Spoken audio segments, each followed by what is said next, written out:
ce soir. À vos côtés, Sophie Dion, bonsoir. Bonsoir. Vous êtes députée Les Républicains de Haute-Savoie et présidente du groupe d'études sur la montagne à l'Assemblée nationale. Autrement dit, vous ne représentez pas ce soir uniquement les Alpes, dont on va beaucoup parler. Tous les massifs français. Tous les massifs français, le Pyrénées, les Jura, le Massif central, les Alpes aussi.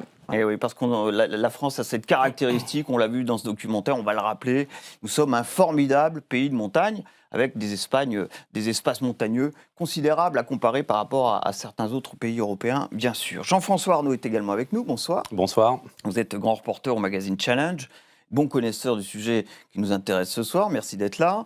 Et puis Dominique Marcel est également avec nous. Bonsoir. Bonsoir.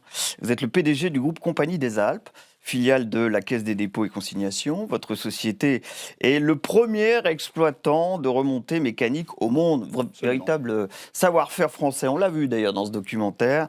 Mais ce groupe s'est aussi diversifié, il faut le noter, c'est en 2002, en investissant dans les parcs d'attractions avec l'achat de la société Grévin et compagnie. Merci à vous aussi d'être avec nous ce soir. Pascal Carcanade, pourquoi avoir fait ce documentaire? Vous n'êtes pas un montagnard.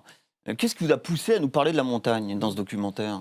C'est ce qui nous a poussé avec Laurent Sibien à faire ce travail de recherche, c'est justement qu'on n'est pas des montagnards, mais qu'on est des skieurs. Et on est des amateurs de ski, on est des enfants de la classe moyenne des années 60, qui avons appris à l'époque du plan neige, qui voulaient que le ski devienne un sport populaire. Il fallait démocratiser le ski. Et on en a bénéficié. On en a bénéficié, enfants des classes moyennes. On a pu aller, moi j'étais bordelais, je suis allé faire du ski dans les Pyrénées, très jeune. J'ai été en classe de neige, j'ai eu droit à 3 semaines de classe de neige en CM2. Et puis on a continué, puisqu'on avait le virus, on a continué à faire du ski. On a voulu l'apprendre à nos enfants quand ça a été leur tour. Et on s'est rendu compte à ce moment-là qu'il y avait des choses qui avaient énormément changé par rapport au moment où nous-mêmes on avait appris à faire du ski. Ça n'était plus le loisir populaire, ou en tout cas essayant de l'être, que c'était dans les années 60. Le ski était devenu quelque chose de cher, de peu accessible, enfin de plus difficilement accessible, que le rapport à la montagne avait terriblement changé, parce que moi, quand j'ai appris, c'était donc dans les Pyrénées, dans une petite station qui ouvrait. C'était très compliqué d'arriver au sommet. On avait de la neige dans le nez, dans la bouche, dans les yeux. Ça prenait du temps. C'était un effort physique de faire du ski. Et quand j'ai amené mes enfants faire du ski, c'était très simple. Il y avait des boulevards qui menaient tout en haut de la montagne. Ça devenait très, très simple de faire du ski. Et du coup, le rapport changeait, c'est-à-dire qu'il y avait une certaine, la difficulté à amener une certaine humilité face à la montagne, et là, tout d'un coup, on avait une facilité qui donnait un sentiment de pouvoir. Et donc, vous êtes interrogé sur cette économie de la montagne. Qu'est-ce qui avait fait changer tout ça? Qu'est-ce qui s'était passé pendant ces 30 ans qui avait amené à cette industrie? Alors, vous avez rencontré un personnage atypique, formidable, il est autrichien, il s'appelle Günther Alois. On va l'écouter, puis on en parle juste après. Nous sommes partis d'en bas pour aménager la montagne avec des remontées mécaniques. Maintenant, nous sommes en haut et le jeu commence. Maintenant, nous devons développer tout ce qui glisse, qui vole, qui plane et qui roule du haut vers le bas. On peut tout faire. Et nous pourrions organiser des concours pour trouver comment utiliser la montagne d'une autre manière. Tous ces plans inclinés, toute cette gigantesque énergie accumulée. Et si l'on considère les Alpes dans leur globalité, c'est juste le parc d'attractions le plus passionnant qu'on puisse trouver en Europe. Et je suis sûr à 1000% que c'est ce qu'attendent les nouveaux clients. Et ceux qui ne veulent pas ça, eh bien ils iront en Laponie ou ailleurs pour se promener en silence. C'est bien aussi, mais ce n'est pas ce que nous offrons. Nous sommes ici pour faire autre chose. Alors, il aimerait bien faire de sa station en Autriche un formidable parc d'attractions, mais il dit ce que vous avez dit, c'est-à-dire on a commencé en bas de la montagne et puis on a développé un domaine skiable. Et je trouve que ça illustre assez bien peut-être notre début de débat avec ce panneau, quelques chiffres, on va revenir en France. Le tourisme de montagne en France, 300 stations de ski sur 6 massifs français, 30% du domaine skiable européen, 30% du domaine skiable européen, c'est considérable. 10 millions de visiteurs par hiver en station. Autrement dit, c'est devenu un véritable tourisme de masse. Oui. Et ce documentaire nous dit que ce tourisme de masse est sur un marché aujourd'hui en France mature, pour ne pas dire saturé. C'est votre constat aussi ? C'est peut-être plus compliqué que ça. Alors en effet, ce business en une génération, en moins d'une génération, est passé de l'artisanat à quelque chose d'extrêmement organisé, avec des multinationales. Il se trouve que la France est particulièrement bien placée. Nous avons la Compagnie des Alpes qui est numéro 1 mondial de ce secteur, des remontées mécaniques, et puis c'est beaucoup plus global aujourd'hui. La France reste Comme quoi, première ou la deuxième volonté mondiale. politique des années 60, ce fameux plan neige qui est évoqué dans le film, a porté ses fruits. Il y a aujourd'hui un véritable savoir-faire reconnu par tous, avec un domaine skiable qui est quasi exemplaire. On est les champions. C'est toujours énervant de dire ça, mais on est les champions. Ouais. Et donc, du coup, on est aussi peut-être les premiers à voir que tout ça pose un certain nombre de problèmes sur l'environnement. Bon, vous parlez d'un marché mûr, mais il se trouve qu'il y a beaucoup de gens qui ne vont pas au ski aujourd'hui en France. Je crois que c'est à peu près 10% de la population va au ski. C'est encore un peu cher, il faut bien le dire, malgré les efforts de tous les acteurs. Plus de 3 000 € pour une famille de 4 personnes, une semaine au ski, c'est pas pour tout le monde. Mais si, Donc, si on baisse le prix... Si c'est aussi cher, c'est parce qu'il faut commencer à rentabiliser un marché qui est devenu mature, non ? Le marché est mature, mais on pourrait imaginer qu'il y a de telles économies, tout ça est amorti finalement. Et on pourrait peut-être arriver à une période où les prix baissent, les prix des remontées, les prix des hébergements, parce que les hôtels, les résidences ont été construits il y a 50 ans. Alors certes, il faut les rénover parce que beaucoup ne sont pas en très bon état, mais ça ne baisse pas tellement les prix. Donc c'est intéressant de vous interpeller là-dessus. Alors non, dites-vous, est-ce que ce marché est mature, voire saturé ? Le marché est mature en Comment Europe. se porte le marché Le marché en Europe ? est mature en Europe, en France en particulier, mais comme ça vient d'être souligné, je pense qu'on a encore des efforts à faire sur la clientèle française.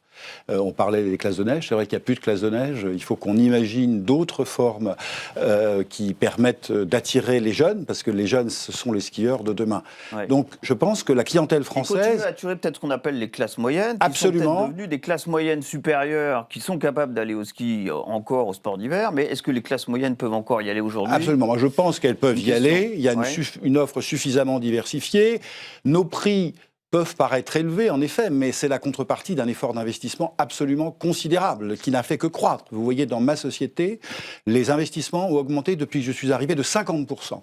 Nous allons investir 80-80 000.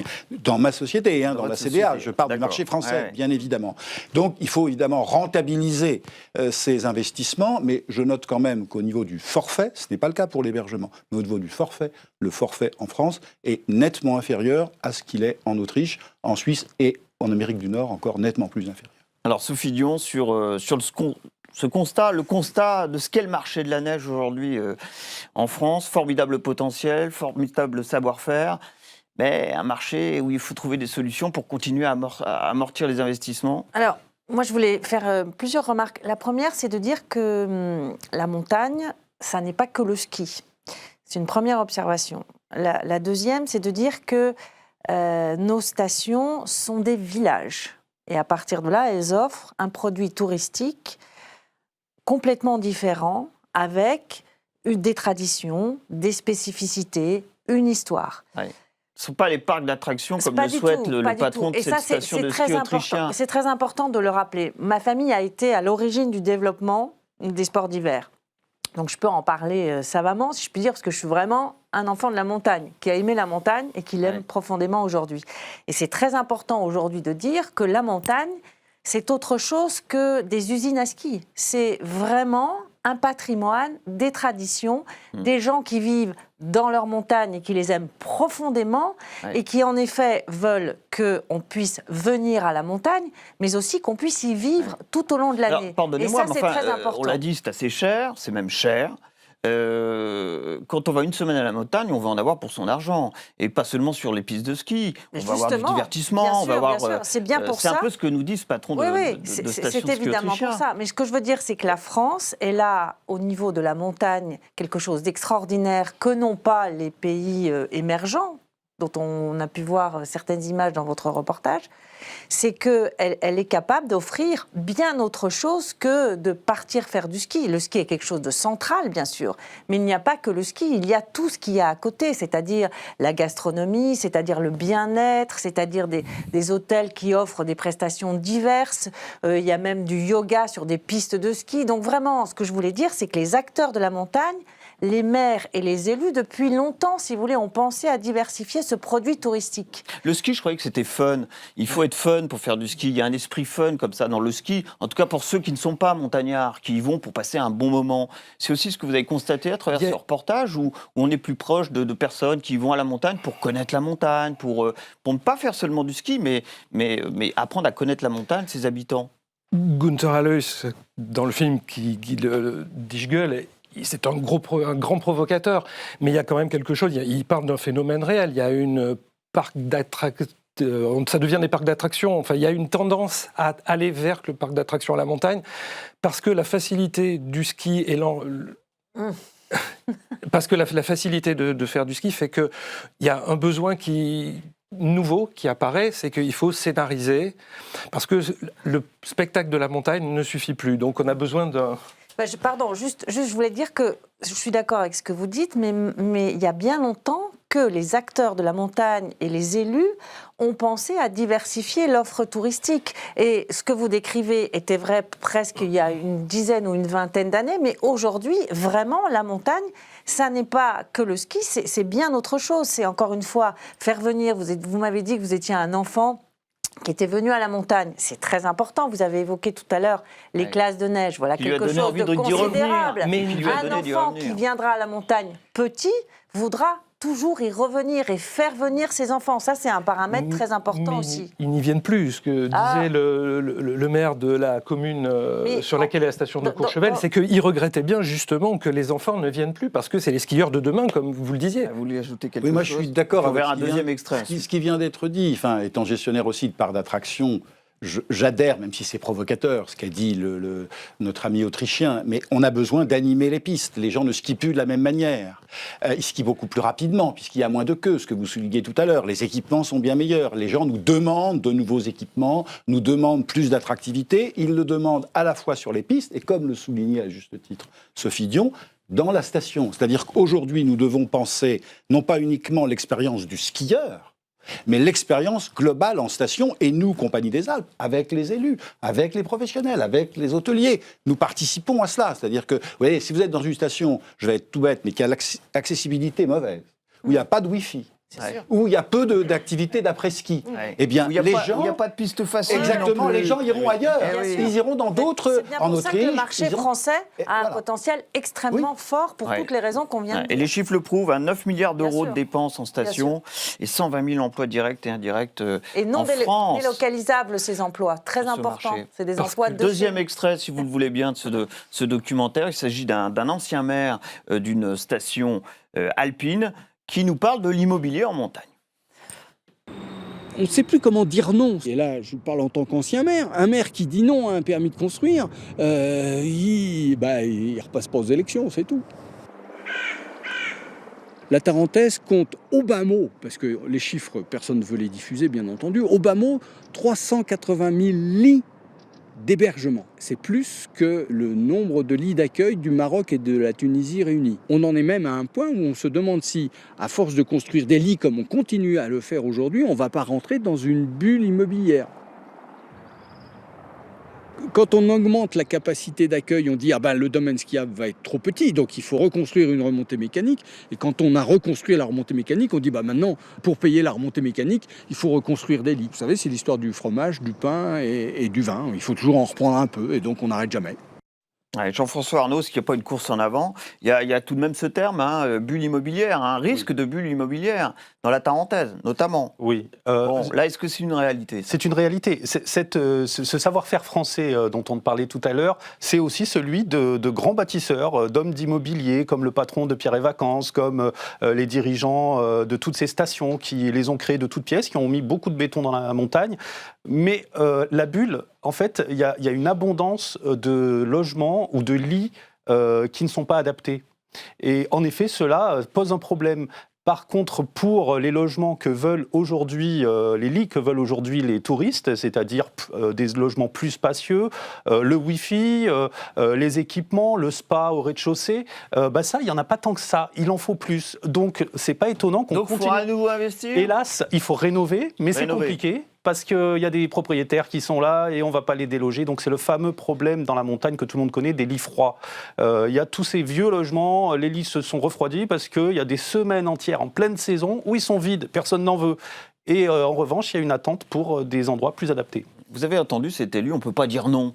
Parce que si on dit non, ben on perd son mandat. Hein. Parce que les habitants, ils n'acceptent pas qu'on dise non à avoir développé de nouvelles infrastructures. J'ai entendu le propos. Cela dit, les gens de la montagne ont quand même un raisonnement un peu plus avancé. Si vous voulez. Ils savent très bien que pour que leur pays reste attractif, il faut faire effectivement très attention à cette bulle immobilière. Pourquoi ? Parce qu'il y a une vraie difficulté chez nous aujourd'hui, c'est de faire en sorte que nos jeunes qui aiment profondément leur pays, leur montagne, puissent rester à vivre chez eux. Et aujourd'hui, si on parle des Parisiens qui viennent effectivement une semaine par an, qui achètent et qui, le reste de l'année, le logement est vide, inoccupé, c'est quelque chose que nous, les gens de la montagne, on ne supporte plus ça, parce que nos jeunes veulent rester et à côté, il y a des lits qui sont totalement inoccupés.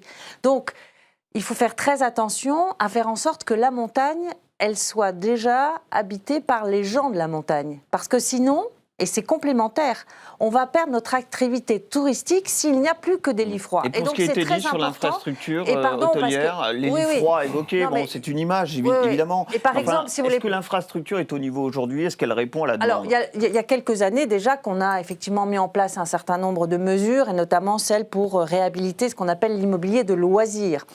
Et cette réhabilitation a été faite. Là encore, il y a eu une anticipation. Aujourd'hui, on peut considérer que les logements sont capables d'offrir un confort que les gens recherchent aujourd'hui. Mais encore une fois, ce problème de faire en sorte que les montagnards puissent rester chez eux est un vrai et grand sujet. Alors, d'abord, allez-y, parce que là, vous vouliez réagir immédiatement. Les lits commerciaux, je ne suis pas d'accord avec ce que vient de dire le maire, là. Ouais. Les lits commerciaux, ils baissent. Ce qu'a dit aussi Jean-François Arnaud. C'est-à-dire qu'il y a moins de lits, il y a moins de résidences. Et on est en train d'inverser la tendance aujourd'hui, parce qu'on fait des efforts, en effet, parce qu'il faut rénover, remettre sur le marché ces fameux lits froids et qu'ils deviennent chauds, ce qui évidemment fait de l'activité. Et vous savez que nous, avec la Caisse des dépôts, nous avons mis en place une foncière rénovation montagne pour rénover avec les élus, avec les collectivités locales, les banques régionales, ça coûte beaucoup d'argent, mais c'est pour répondre aux attentes de la clientèle. Donc ça, c'est le premier point. Et le deuxième point, il faut qu'on continue de construire. Je vais peut-être vous choquer, mais un secteur où on ne construit plus, c'est un secteur qui va mourir. Simplement, on construit autrement en montagne. Et je pense qu'on construit mieux qu'il y a 30 ans. Parce qu'en termes d'esthétique, en termes de normes, et ce n'est pas forcément de la construction nouvelle, on peut éventuellement détruire. Hein. C'est ce qu'on est en train de faire sur certaines opérations qui commencent, où on change... Destruction, rénovation. Et je peux vous dire qu'avec la rénovation et la construction, on améliore le paysage, on améliore l'esthétique de nos stations. Ces lits froids, c'est la conséquence de choix qui ont été faits dans les années 60, où l'État construisait les infrastructures et le reste était fait par de l'investissement privé, individuel, et c'était de l'investissement. Justement, c'était pas fait pour être utilisé, ou peut-être utilisé, mais c'était surtout de l'investissement, contrairement au modèle hôtelier, qui était fait pour être exploité. Et quand le privé investit, c'est quand même pour que ce soit utilisé.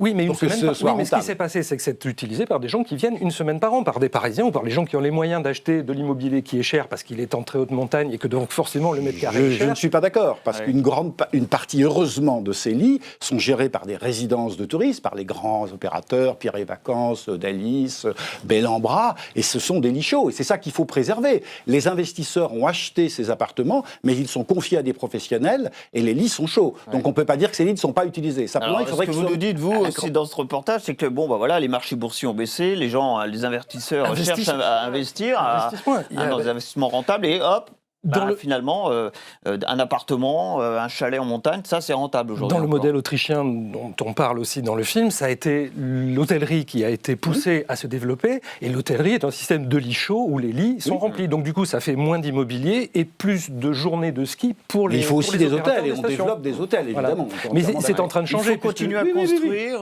ça vous choque ou pas ?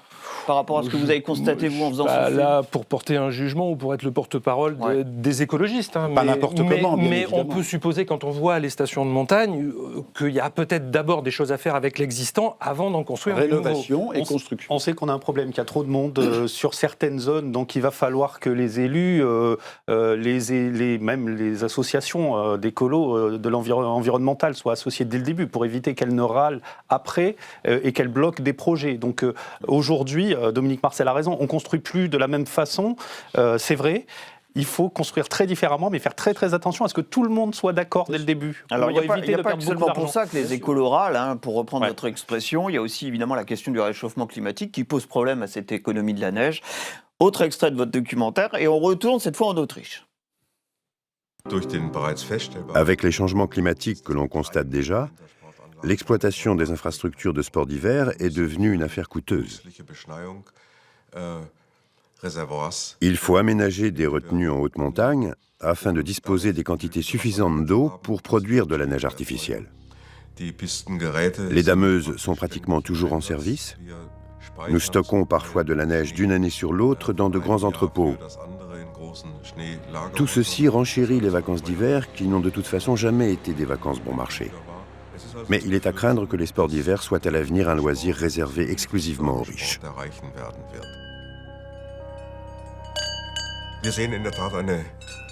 En Autriche, le tourisme des sports d'hiver va au-devant de grandes difficultés. Notre institut a effectué une étude. Il y a aujourd'hui 150 stations de ski au Tyrol. Et si l'on considère qu'il leur faut une couche de neige d'au moins 30 cm pendant 30 jours, dans 50 ans, seules 7 d'entre elles pourront survivre. Alors voilà, c'est ce chercheur autrichien qui témoignait dans votre documentaire. Alors quand on est face à un marché mature, pas dire saturé parfois dans certaines peut-être stations, eh bien il faut aussi allonger les saisons. C'est une manière de rentabiliser ces investissements. Plus on fait durer les saisons, alors là on a recours à la neige artificielle. Et puis on est confronté aussi au réchauffement climatique. Ça, c'est une nouvelle donne sur ce marché, malgré tout. Et on voit bien les écolos, là, brandir le drapeau rouge en disant attention, là, danger. Qu'est-ce que vous en pensez ? Oui, non, mais naturellement, je pense que moi, je suis élue de Chamonix, enfin, je suis députée en particulier du Mont-Blanc et de Chamonix, et le réchauffement climatique est une réalité, bien sûr. Ouais. Je pense que on ne peut pas non plus... Ça veut dire qu'il y a moins de neige en basse altitude, elles font plus vite. C'est ça le réchauffement climatique concrètement que vous observez aujourd'hui en montagne chez vous ? Les glaciers fondent, la neige, effectivement, il y a des stations de moyenne montagne qui ont dû fermer leurs portes, comme ça a été décrit dans le reportage. Pour autant, aujourd'hui, on a mis en place, en effet, le dispositif de la neige artificielle. Alors, on peut considérer que là encore, il faut... C'est pas un crève-cœur pour un montagnard, la neige artificielle ? Non, c'est pas un crève-cœur, parce qu'encore une fois, il y a tout... C'est tellement important, la neige. Oui, c'est important, mais aujourd'hui, la neige artificielle permet quand même de répondre et de sauver quand même des emplois.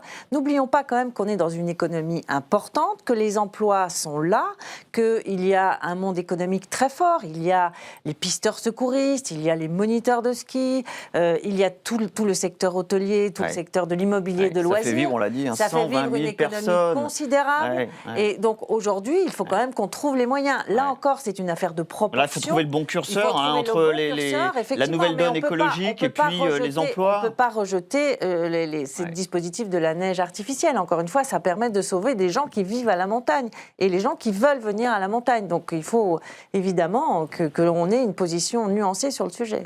Totalement d'accord avec ce que vient de dire Sophie Dion. D'abord, la neige artificielle, c'est pas de la mauvaise neige. Il se trouve même qu'à certains égards... il faut de l'eau pour la faire, la neige artificielle. Donc l'eau, il faut aller la chercher dans le sol.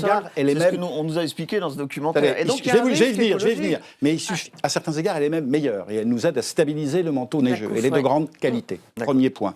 Deuxième point, comme l'a aussi dit Sophie Dion, moi, dans mon entreprise, ces 2 dernières années, si j'avais pas eu de neige de culture, alors que j'ai des domaines, que nous gérons des domaines élevés, on aurait eu plusieurs milliers de personnes en chômage technique. Donc c'est quand même un point qu'il faut prendre en considération. Troisièmement, dans ce qui est dit sur les investissements, ça nous oblige à investir. Aujourd'hui, on aboutit aussi à une certaine maturité de nos grands investissements de remontée, de nos grands investissements de téléphériques et autres. On les renouvelle. Mais dans le mix entre les deux, on va faire plus de neige de culture et moins de gros porteurs, par exemple, parce que la montagne est déjà très équipée. Et le dernier point par rapport à l'eau, ce que vous indiquez sur l'eau, cette eau... Ce qu'indique cette eau, bien les sûr personnes que c'est de l'eau, mais il n'y a pas de film. miracle. Cette eau, elle revient après dans la nature. Elle ne s'échappe pas. Elle va revenir. Et vous savez ce que ça représente ? Je pense dans les Alpes, la consommation d'eau, c'est, je crois, de mémoire, le montant des réserves en eau des piscines de la Côte d'Azur. Parce que la technique a beaucoup évolué aussi sur la fabrication de cette neige. Exactement, vous avez parfaitement raison. C'est important de l'améliorer. On va voir ce qu'en pense le réalisateur.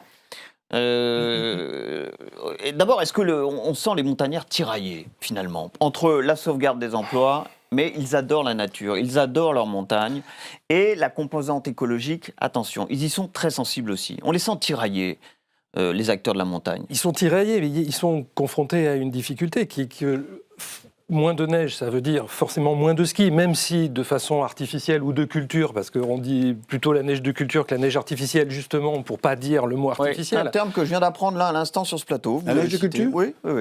Pour ne pas dire qu'elle est artificielle, même s'il pensait que la neige artificielle ou de culture est meilleure. Il y a énormément de choses qui sont artificielles et que l'homme a conçu et produit. Et le fait d'aller à 3000 mètres pour un être humain est assez artificiel, parce que l'espérance de vie d'un être humain tout seul à cette altitude-là est très faible. Donc tout ça est déjà très artificiel. Mais le réchauffement climatique, ça veut dire le raccourcissement de la saison par les deux bouts. La neige tombe plus tard, il y en a moins et elles fond plus tôt.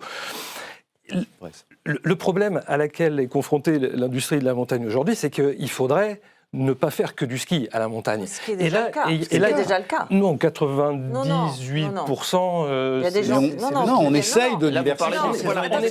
Il y a le tourisme des 4 saisons en plus. Il y a la saison d'été qui, dans mes stations, en tout cas en Haute-Savoie, en Savoie ou dans les massifs français, est quelque chose de très important. Aujourd'hui, les gens viennent beaucoup l'été. Ils viennent aussi pour marcher. Ils viennent pour voir les paysages. C'est une très faible partie c'est 4% du chiffre d'affaires.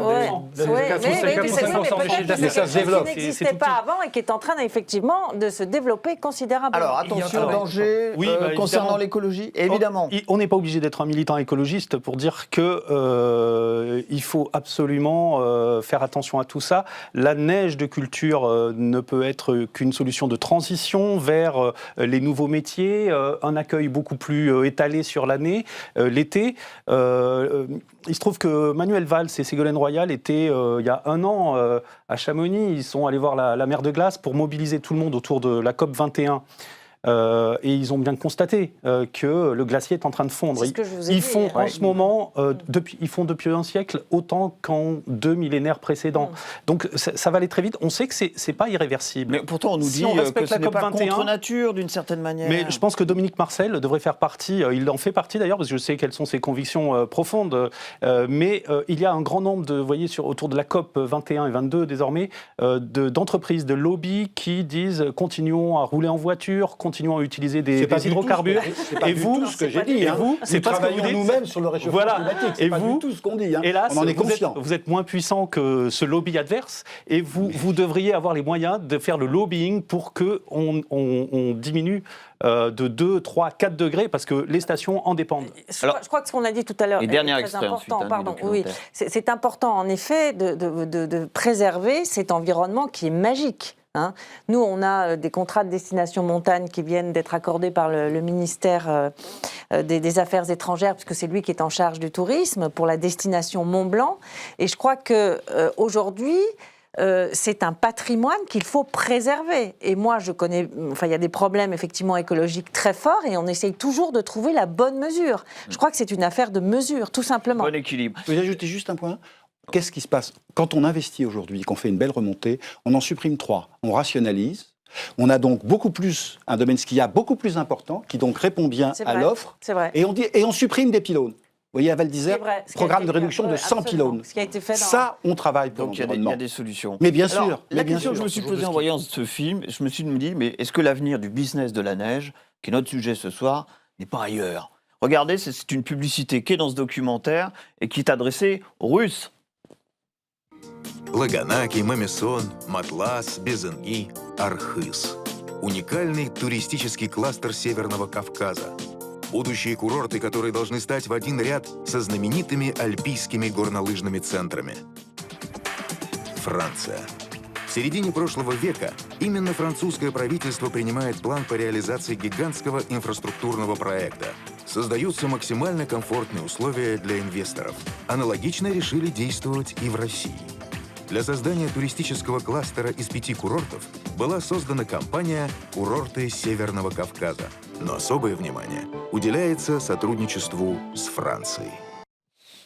Voilà, et cet investisseur français, c'est la compagnie des Alpes. Et vous nous avez accompagnés dans le Nord-Caucase pour voir à quoi pourraient ressembler les premiers projets, les premiers travaux, les premières cartes pour mettre en place ce développement du domaine skiable du côté du Nord-Caucase dans 5 stations. Ça, c'est, je crois, 30 milliards d'investissements à la clé, notamment du côté de l'État russe, si j'ai bien compris. L'avenir est ailleurs pour l'industrie du ski ? Oui, forcément, les relais de croissance, puisque le marché est mature en France ou même dans les Alpes européennes, il faut aller à l'étranger.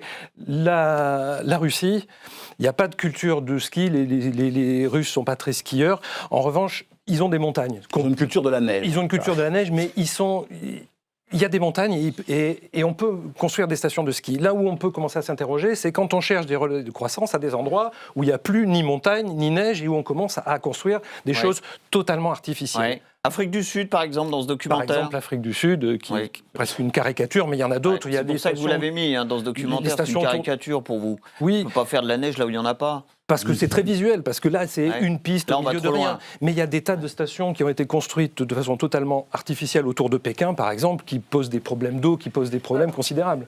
Pardon, quand vous dites l'avenir est ailleurs, non, l'avenir n'est pas ailleurs. Ouais. L'avenir, il est là aussi, quand même. Non, l'avenir sur un marché mature, tel qu'on l'a défini aujourd'hui, il ne faut pas aller les chercher ailleurs, les marchés ? Non, mais je crois que c'est important de rappeler que nous avons, nous, la France et les Français, avec tous les acteurs que nous connaissons, un savoir-faire exceptionnel.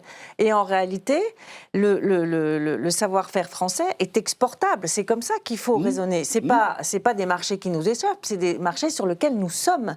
Donc, ils se servent de ce que nous savons faire, et c'est effectivement pour ça qu'ils font appel aux grands opérateurs français et aux acteurs français. Aujourd'hui, encore une fois, il y a un marché qu'il faut aller capter, c'est le marché étranger, mais ce marché étranger viendra dans nos stations et connaîtra notre savoir-faire qu'il pourra effectivement transposer dans ces pays émergents. Tout ceci est complémentaire, encore une fois. Il n'y a pas de vision qui doit un chiffre, plus de 400 entreprises dans l'industrie de la neige en France, sur notre territoire. 70%, plus de 2 tiers de ces entreprises ont des projets à l'international, ce qui prouve bien quand même que c'est peut-être quand même là. Oui.